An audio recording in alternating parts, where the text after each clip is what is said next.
The Road Not Taken by Robert Frost. Two roads diverged in a yellow wood, and sorry I could not travel both. And be one traveller long I stood, and looked down one as far as I could, to where it bent in the undergrowth.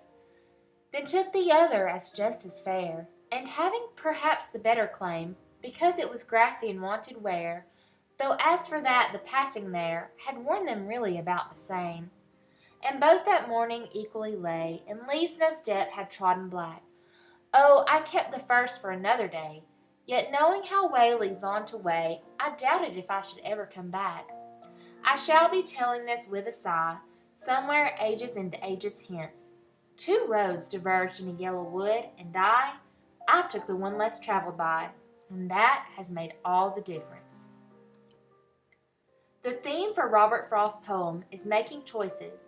Two roads diverged in a yellow wood, and he had to decide which path he would take. The form of the poem is A-B-A-A-B. The last word of the first line rhymes with the last word of the third and fourth lines. The last word of the second line rhymes with the last word of the fifth line. This form is repeated throughout the poem. Assonance, repetition of vowel sounds with adjacent or nearby words.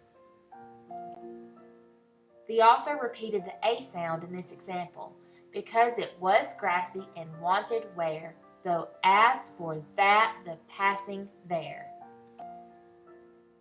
The author likely used this device to establish the poem's rhythm. Consonants, the repetition of consonant sound with adjacent or nearby words.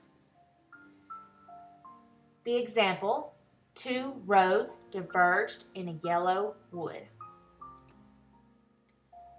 Repeating consonant sounds allowed the author to establish the rhythm and the beat.